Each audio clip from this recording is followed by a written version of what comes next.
ప్రప్రదంగా రాబోయే కాలంలో ఈ తెలంగాణకు బీసీ ముఖ్యమంత్రి త్వరలో వస్తాడు అన్న భావన కలుగుతుంది.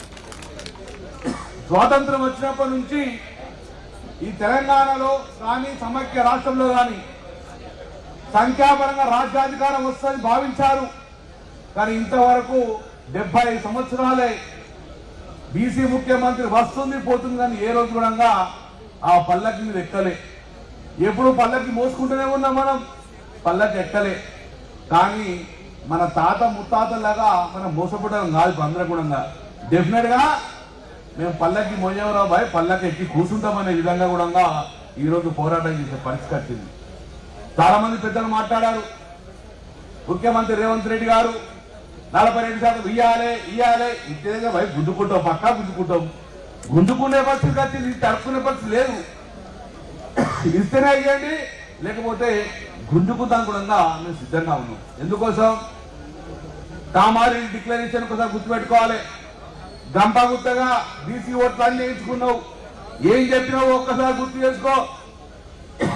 ఈ తెలంగాణ రాష్ట్రంలో ఎంత పెద్ద వర్కులు కానీ కాంట్రాక్టులు కానీ ఆ కాంట్రాక్టులు ఎన్ని వేల కోట్లు కానీ అందులో 42% బీసీలకు కేటాయిస్తాను. ఈరోజు ఒక 100 పనులు నడుస్తున్నాయి. ఎవడన్నా ఒక్కడన్నా బీసీ పని చేస్తున్నాడన్నా? ఎవరికన్నా బీసీ కేటాయించినావా? మళ్ళా గాలే ఆంధ్ర వాళ్ళకు రావాలి. 1000 కోట్ల సీతారామ ప్రాజెక్ట్, అన్ని ప్రాజెక్టులున్నా ఒక్క ప్రాజెక్టులున్నా ఈరోజు బీసీ కేటాయించింది. నెంబర్ 1 మోసం. నెంబర్ 2 42%. ఆ రోజు అసెంబ్లీలో మాట్లాడిన నేను ఇదే విషయంలో, కానీ ఒక్క నిమిషంలో మైక్ కట్ అయింది. బహుశా ఇక్కడ మైక్ కట్ కాదు కాబట్టి అద్భుతం మనం మాట్లాడుతున్న అవసరం ఉన్నది. అసెంబ్లీలో మాట్లాడితే అయితే బీసీలో మా 42% రిజర్వేర్ అనగానే మైక్ కట్ అవుతుండే. ఎంతగానో ముట్టుకోవాలి. అందుకే సోదరులారా ఒక్కటి మాత్రం గుర్తుపెట్టుకోండి, 42% మీరు ఇస్తాను మోసం చేసిండ్రు. మొత్తాన్ని గంపగుత్తగా బీసీల ఓట్లు వేసుకొని ఈరోజు కాంగ్రెస్ ప్రభుత్వం చేరింది. ఈరోజు ఆర్డినెన్స్ అంటుంది, జీవో అంటాను. సోదరులా ఒక్కటి మాత్రం గుర్తుపెట్టుకోండి, ఈరోజు 540 ఎంపీటీ ఉన్నాయి తెలంగాణ రాష్ట్రంలో, 540 జడ్పీటీసీలు ఉన్నాయి. మీరు ఎన్నికలు ఓటు అంటారు కదా, ఆ 500లో మా వాట 227 మా బీసీలకు ఏదో కేటాయించండి, ఆర్డినెన్స్ చేయండి, కేటాయించండి. మోలే ఇవి 540 ఎంపీటీ ఉన్నాయి, 500 జడ్పీసీలు కింద 227 బీసీలు అని చెప్పి మీరు ఫస్ట్ అనౌన్స్ చేయండి. మా జిల్లా పరిషత్ 30 ఉన్నాయి, ఇప్పుడు 32 పోతే 30 ఉన్నాయి. 42% కోట మా 13 జిల్లా పరిషత్లు ఎవరు ఇప్పుడు అనౌన్స్ చేయండి. ఫస్ట్ 13 జిల్లా పరిషత్లు మా బీసీలకు వస్తాయి. ఆ బీసీలలో మేము ఎవరు కోరుకుంటాం.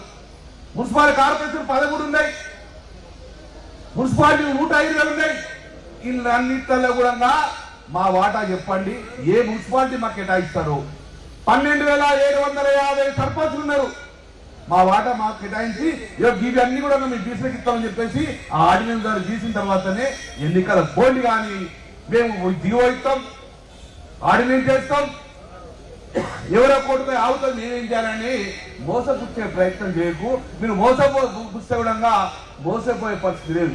సోదరులారా ఒకరు గుర్తుపెట్టుకోరు, మన తాత ముత్తాత తప్పు చేసి కావచ్చు, భయపడి కావచ్చు, కానీ మనం తప్పు చేస్తే మన పిల్లల భవిష్యత్తు అంధాకారం అయిపోతుంది. మన భావితరం యొక్క భవిష్యత్తు అంధాకారం అవుతుంది. ఈ రోజు మనం ఉన్న స్థాయిలో మన బిడ్డల భవిష్యత్తు అంధాకారం డెఫినెట్ గా మనం కొట్టాలి. మన పిల్లలకు ఎట్లయితే ఆశ్రితమో మనం కొట్లాడి ఈ బీసీ వాట కూడా మన భవిష్యత్ తరానికి ఇవ్వాల్సిన బాధ్యత మన అందరి మీద ఒక పౌరులుగా, మన యొక్క రాజకీయ నాయకులు ఒక ప్రముఖులు ఉన్నాం కాబట్టి డెఫినెట్ గా మన పోరాటం భావితరానికి ఉన్నది. ఏం కొట్లాడుతున్నాం? సంఖ్యాపరంగా రాజ్యాధికారంగా మేము ఎంతో మాకింటే ఏమంటారు అంటే ఇష్టపడకూడదే. మేము మా సంఖ్య చూడండి, మాకు రాజ్యాధికారం రావాలని కోరుకుంటున్నాం. కాబట్టి సోదరులారా, ఈ రోజు ధర్నా చేసిపోవడం కాదు. ఈ ధర్నా ఎప్పటి వరకు కంటిన్యూ అవుతుందంటే 42% ఆర్డినెన్స్ కాదు, చట్టసభలలో 90 షెడ్యూల్లో పొందుపరిచి ఆ చట్టం తీసుకొచ్చి మాకు చూపిస్తేనే మేము నమ్ముతాం. కానీ జీవో ఆర్డినెన్స్ చేయాలనుకుంటే 20 నెలలు ఎందుకు ఏం చేసినావు? మరి జీవో దాని మీద రిజర్వేషన్ రావాలంటే, ఆర్డినెన్స్ దాని మీద రిజర్వేషన్ రావాలంటే మరి 20 రోజులు ఎందుకు 20 నెలలు ఎందుకు కాలం చేసినావు? అప్పుడు అయ్యొచ్చు కదా. నీకు కూడా తెలుసు, నాకు తెలుసు. జీవో ద్వారా ఆర్డినెన్స్ ద్వారా 80% ఈ చట్టం నిలబడాలి. చట్టం నిలబడాలంటే తమిళనాడు తరఫా ఇవ్వమని చెప్పినాం. మళ్ళీ ముఖ్యమంత్రి గారు సూటిగా ఒకటే అడుగుతున్నాం, ఈ భారతదేశంలో ప్రప్రదంగా 42% దాటి రిజర్వేషన్ వచ్చిందంటే తమిళనాడు వచ్చి 49% దాకా. ఆ రోజు వాళ్ళు చేసింది జయలలిత విధంగా, జయలలిత అగ్రవర్ణాలు కావచ్చు, కానీ ఆ రోజు బీసీలకు రిజర్వేషన్ కావాలని చెప్పేసి ఆ రోజు చట్టంలో బీసీలో అసెంబ్లీలో తీర్మానం చేసుకొని అక్కడ ఉన్న మొత్తం మంది ఎమ్మెల్యేలు, ప్రతిపక్ష ఎమ్మెల్యే ఎంపీలను తీసుకుపోయి ఢిల్లీలో కూర్చున్నది. పివి నరసింహరావు ముఖ్యం ప్రధానమంత్రి చెప్పింది పివి నరసింహరావు తోటి. పివి నరసింహరావు గారు మా బీసీలకు ఈ పార్లమెంట్ లో బిల్లు పెట్టి 90 సీట్లు ప్రొడ్యూస్ చేయకపోతే నేను పరిపాలన అనేది తమిళనాడులో చేయ, నా పరిపాలన మొత్తం ఢిల్లీలో చేస్తా, పోలు అని బీసీతో కూర్చున్నది కాబట్టి ఆ రోజు చట్టసభల్లో 90 సీట్లు ప్రొడ్యూస్ చేసింది. మరి ఏనా రేవంత్ రెడ్డి పోయినావా? ఢిల్లీకి అయినావా? మమ్మల్ని పట్టుకపోయినావా? ప్రధానమంత్రి కలిసినావా? పార్లమెంట్ లో పెట్టినావా? ఇదే బ్లూటూత్ అసలు పోయి జంతర్ మంత్రంగా చేసుకుని వచ్చినావు. ఏం లాభం జంతర్ మంత్రంగా చేస్తే? ఈరోజు నిజంగా ఈరోజు చిత్తశుద్ధి ఉంటే అఖిల పక్షాన్ని తీసుకెళ్ళండి, మొత్తం అసెంబ్లీ తీసుకెళ్ళండి, పార్లమెంట్ తీసుకెళ్ళండి. ఢిల్లీలో కూర్చున్నాం, పని కూడా కలిసి ఢిల్లీలో కూర్చుందా? ఢిల్లీలో మోదీ దగ్గర కూర్చొని ఆ యొక్క తమిళనాడు తరహాలో 9th షెడ్యూల్లో పొందుపరిచేదాకా ఢిల్లీ విధి లేదు, ఢిల్లీ కది లేదు అని చెప్పండి. డెఫినెట్ గా దిగొస్తుంది మోదీ ప్రభుత్వం. తెలియదే మనం చిత్తశుద్ధి తెలియదు కదా.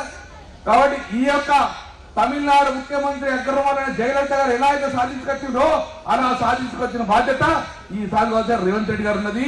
ఇప్పుడైనా మీరు తీసుకెళ్ళండి. ఇంకా కూడా మమ్మల్ని కల్లి బొల్లి మాటలు చెప్పి మమ్మల్ని మభ్య పెట్టకండి. ఈ రోజు ఉన్న మా బీసీతనం కూడా ఆవేశాలకు ఉన్నారు కాబట్టి మా వాట మాకు ఇవ్వండి, లేకపోతే మా వాట గుంజుకుతాను కూడా మేము సిద్ధంగా ఉన్నాం.